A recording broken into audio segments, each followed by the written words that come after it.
పిత పుత్ర పవిత్రాత్మ నామమున ఆమేన్. గౌరవనీయులైన సహోదరి సహోదరులారా, మీకందరికీ మన ప్రభువు లోకరక్షకుడైన క్రీస్తు దేవుని పవిత్ర నామమున వారి పవిత్ర వాక్యాల ధ్యానమునకు సాధారణంగా స్వాగతం పలుకుతున్నాను. ఈరోజు మనకు మన ప్రభువు అనుగ్రహించినటువంటి సుశేష వాక్యము యాకోబు గారి పత్రిక 1వ అధ్యాయము 12వ వచనం నుంచి 18వ వచనం వరకు. ఇప్పుడు మనం ఆ వచనాలను చదువుకొని వాక్యాలను ధ్యానించుకుందాం. దుష్టవాంఛ పాపము. శోధనకు గురి అయినను విశ్వాసమును కోల్పోయిన వ్యక్తి ధన్యుడు.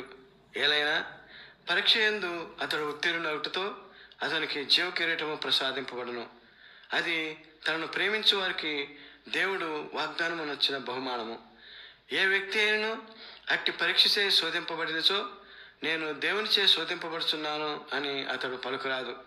ఏలైనా ఏ దుష్టశక్తి చేతను దేవుడు శోధింపబడనేరడు. ఆయన ఎవరిని శోధింపడు.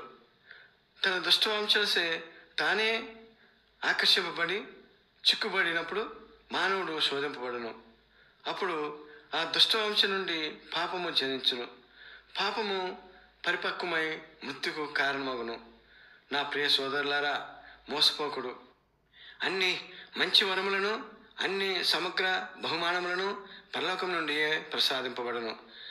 జ్యోతిర్మండలమును సృష్టించిన ఆ దేవుని నుండియే అవి పుట్టును. ఆయన మార్పునందడు. దుర్యుగమునుడై చీకటిని కలిగింపడు. సమస్త సృష్టి యందు మనము ప్రథమ ఫలముగా ఉండనట్లు తన సంకల్పము చేతనే సత్యవాక్కు మూలమున ఆయన మనలను సృజించను. ఇది గౌరవనీయులైన సహోదరి సహోదరులారా, ఈరోజు మనం ధ్యానించుకునిపోయే దేవుని యొక్క వాక్యము. సహజంగా మానవతత్వము అన్ని శుభకార్యాలు జరిగినప్పుడు దేవుడు నన్ను ప్రేమిస్తున్నాడు అని అంటారు. కానీ అదేవిధంగా దుఃఖ సంఘటనలు కానీ చెడు ఆలోచనలు కానీ వచ్చినప్పుడు దేవుడు నన్ను శోధిస్తున్నాడు అని అంటారు. అది తప్పు.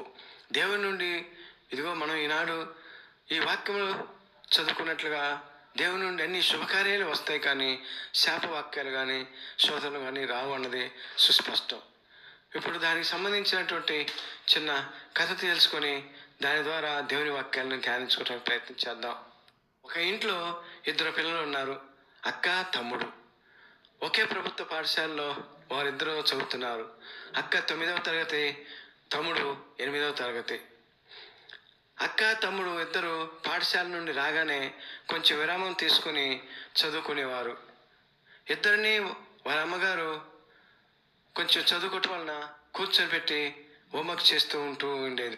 అయితే చదువుటకు కూర్చోగానే పిల్లవాడు ఏదో ఒకటి బయట విషయాలు గుర్తు తెచ్చుకొని అమ్మతో ముచ్చటించడం, అమ్మ ఇప్పుడు మాట్లాడవద్దు, ముందు చదువు అని గద్దిస్తూ ఉంటే, అప్పుడు ఇదిగో పుస్తకం బాగోలేదని, పెన్సిల్ బాగోలేదని, మాస్టారు డ్రాయింగ్ వేయమన్నారని ఏదో ఒకటి కారణంతో అనవసర విషయాలు కూడా గుర్తు తెచ్చుకొని మొత్తం మీద హోంవర్క్స్ మొత్తం చేయకపోవటం, లేక చదువుకుండా ఉండటం చేస్తూ ఉండేవాడు.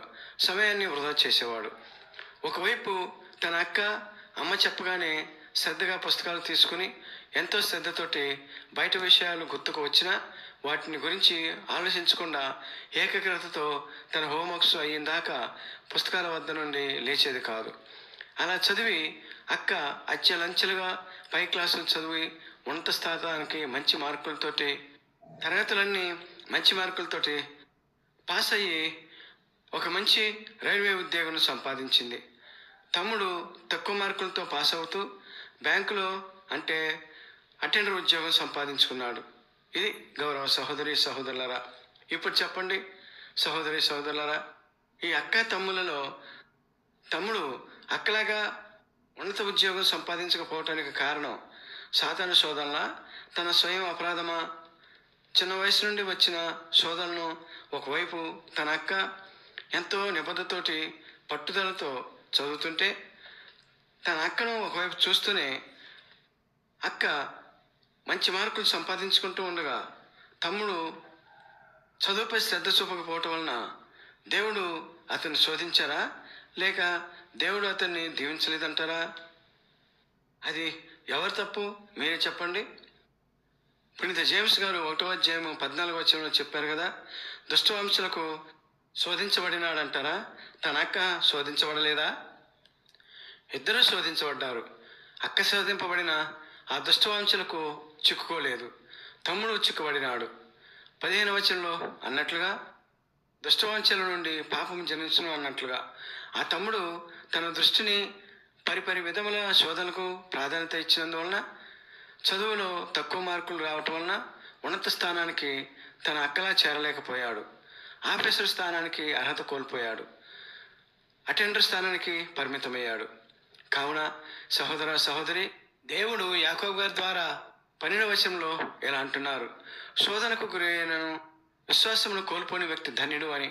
ఇదిగో ఈ చిన్న కథలో అక్కలాగా అక్క కూడా తన తమ్ముని వల్లే చదువుకుంటున్న సమయంలో అనేక శోధనలకు గురై ఉండవచ్చు. ఉదాహరణ, ఆడపిల్ల కాబట్టి వాళ్ళ తల్లి ఇంట్లో ఆడవాళ్ళ చేత చేయించే పని చెప్పి ఉండవచ్చు. అప్పుడు తను నేను చేయను అని అనకుండా త్వరగా తన హోంవర్క్లు చేసుకొని ఆ పని చేసి ఉండవచ్చు. మొత్తం మీద చదువు నుంచి దృష్టి మరల్చుకోకుండా చదివి ఉండవచ్చు. అందువల్ల 2వ వచనంలో చెప్పిన విధంగా పరీక్ష యందు అనగా శోధన యందు నెగ్గుటతో అతనికి జీవకిరీటము ప్రసాదించబడును అని యాకోబు గారు చెప్పినట్టుగా ఆ పాప అన్ని తరగతులను మంచి మార్కులతో ఉత్తీర్ణత సాధించింది. తన నిబద్ధత పట్టుదలకు తగినట్లుగా రైల్వే డిపార్ట్మెంట్లో ఆఫీసర్ ఉద్యోగం సంపాదించింది. అదే ఈ పాపకు దేవుడిచ్చినటువంటి బహుమానము. అవునంటారా కాదంటారా? మీరే చెప్పండి గౌరవనీయులైన సహోదరి సహోదరులారా. అదేవిధంగా క్రైస్తవుని వ్యక్తిగత జీవితంలో వచ్చే శోధనాభరితమైనటువంటి కుటుంబ కలహాలు, బిడ్డల భక్తిరహిత జీవితము, భర్త భార్యల మధ్య అనైక్యత, భర్త యొక్క భక్తిరహిత జీవితం అయితే అది భార్యకు శోధన. అలాగే భార్య యొక్క భక్తిరహిత జీవితం అయితే అది భర్తకు శోధన. భర్త భార్యలు బాగుంటే అత్తమామల నుండి, లేక తోడి కోడల నుండి, లేకుంటే అన్నదమ్ముల నుండి, అక్క చెల్లెండ్రుల నుండి, ఒకటేంటి గౌరవ సహోదరి సహోదరులారా, సాతాను ఎటువైపు నుంచి ఏ విధంగా ఎన్ని రూపాలలో శోధిస్తుందో మనం గుర్తించలేం. అయితే ఈ శోధనను తట్టుకోవాలంటే ఒకరి యొక్క శక్తి కావాలి. శక్తి ఎవరిస్తారు? శోధింపబడి శోధనను గెలిచిన వారే ఆ శక్తినిస్తారు. ఈ విషయాన్ని బట్టి ఈ భూప్రపంచంపై శోధించిన సాతాను గెలిచిన వ్యక్తి, అతన్ని చూస్తేనే సాతాను సైతం భయపడే వ్యక్తి ఒకే ఒక్కరు ఉన్నారు. ఆయనే క్రీస్తు దేవుడు. అందుకనే సాతాను పునీత పౌలు గారు హెబ్రీ పత్రికలో 2వ అధ్యాయము 18వ వచనంలోను మరియు 4వ అధ్యాయము 15వ వచనంలో ఇలా అంటున్నారు, తాను శోధింపబడి వెదనొందెను కనుక ఇప్పుడు ఆయన శోధింపబడి వారికి సహాయపడగలడు. అంతేకాదు హెబ్రీ పత్రిక 4వ అధ్యాయము 15వ వచనంలో కూడా ఎలా అంటున్నారు, మన బలహీనతలను గురించి సానుభూతి చూపలేని వ్యక్తి కాదు మన ప్రధాన యాజకుడు. అంతేకాక మన వలనే అన్ని విధములుగా శోధింపబడి పాపము చేయని వ్యక్తి మన ప్రధాన యాజకుడు. మరి చూడండి గౌరవ సహోదరి సహోదరులారా, ఎవరైతే శోధింపబడుతున్నామో, బలహీనత నుండి బయటపడలేకపోతున్నాము అని దీనతతో మాకు సహాయం చేయవారు ఎవరు లేరని బాధపడు వారులారా, క్రీస్తు ప్రభుని గురించి ఆయన ఏ విధంగా శోధించబడ్డారు, ఆ శోధన నుండి ఆయన ఏ విధంగా విజయం సాధించారు అన్న విషయాలను తెలుసుకోవాలంటే మార్కు గారి సువార్త 1వ అధ్యాయము 12-13 వచనాలు, మత్తయి గారి సువార్త 4వ అధ్యాయము 1వ వచనం నుంచి 11వ వచనము, లోక గారి సువార్త 4వ అధ్యాయము 1వ వచనం నుంచి 13వ వచనంకు చదివితే మనకు అర్థమవుతుంది. మరియు పౌలు గారు హెబ్రీయులకు రాసిన పత్రిక 2వ అధ్యాయము 18వ వచనంలోను 4వ అధ్యాయము 15వ వచనంలోను చదివి ధైర్యంగా క్రీస్తు యేసును శరణ కోరండి, సాతాను జయించండి.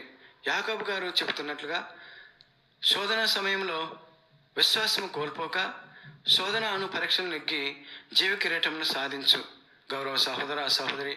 అంతేకాకుండా ఈ లోక విషయాల్లో కూడా కథలోని పెద్ద కుమార్తె ఉన్నత స్థానానికి అధిరోహించినట్లుగా ఎవరైనా విజయం సాధించవచ్చు. గౌరవ సహోదరి సహోదరులారా, ఏమంటావు? సాతాను శోధన సమయంలో జయించుటకు క్రీస్తు ప్రభువుని శరణగోరుతావు కదూ? తదాస్తు. శోధనను జయించి జీవితంలో ఉన్నత స్థానానికి అధిరోహిస్తూ ఆధ్యాత్మికంగా బలవంతుడవై తండ్రి దేవుని చిత్తాన్ని నెరవేర్చుదువుగాక. ఆమేన్. కొద్దిపాటి ప్రార్థనతో క్రీస్తు ప్రభు యొక్క శరణ కోరుదాం. మన శోధనలో జయించే శక్తిని ఇవ్వమని వేడుకుందాం. ప్రార్థన. దయచేసి అందరూ నాతో ఏకీభవించవలసిందిగా మేము మనవి చేస్తున్నాను. గౌరవ సహోదర సహోదరి, ఒక చిన్న మనవి. వచ్చే నెల నుండి వివిధ పరీక్షలు వ్రాయబోతున్నటువంటి వారి కొరకు ఇప్పుడు ప్రార్థన చేద్దాం. నాతో ఏకీభవించవలసిందిగా మేము మనం చేస్తున్నాను. తండ్రి యెహోవా, మీ పవిత్ర దీవెనలకై 10వ తరగతి పరీక్షలకు సిద్ధపడుతున్న వారిని సమర్పించుకుంటున్నాం. ఇంకా పరీక్షలకు ఇంకా సమయం ఉంటుంది కాబట్టి ఇప్పుడైనా చదువులు వెనుకబడిన వారు నిరుత్సాహపడకుండా సాతాను శోధనను గుర్తించి దానిని గెలుచుటకు ఆ బిడ్డలు మీ శరణగోరి మీ దీవెనలు పొంది ఇక నుంచైనా పట్టుదలతో ఏకాగ్రతతో చదువుతూ తప్పులను నివృత్తి చేసుకుంటూ పరీక్షలకు సిద్ధపడే శక్తిని వారందరికీ అనుగ్రహించమని, విద్యాలయాల్లో ఉపాధ్యాయులు ఇస్తున్నటువంటి సలహాలను పాటిస్తూ చదువుట కొరకు ఎక్కువ సమయమును కేటాయించుకున్న భాగ్యమును వారికి ప్రసాదించమని, తల్లిదండ్రులను ఉపాధ్యాయులను విద్యా సంస్థల వారందరినీ దీవించమని మా నాదును మీ కుమారుడైన యేసయ్య ద్వారా మేము ప్రతిమాలు ప్రార్థించుకుంటున్నాం తండ్రి. ఆమెన్. పిత పుత్ర పవిత్రాత్మ నామమున ఆమెన్.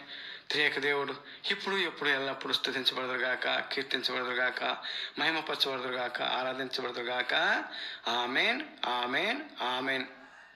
గౌరవనీయులైన సహోదరి సోదరులారా, మరొకసారి మనవి ఈ యొక్క దైవవాక్యాలు వింటూ ఈ ఛానల్ను సబ్స్క్రైబ్ చేసుకున్న వారికి ధన్యవాదాలు తెలియజేసుకుంటూ, సబ్స్క్రైబ్ చేయని వాళ్ళని మరొకసారి సబ్స్క్రైబ్ చేసుకొని లైక్ చేయవలసిందిగా మేము మరొకసారి కోరుతున్నాను. దేవుడు మిమ్మల్ని దీవించుగాక. ఆమెన్.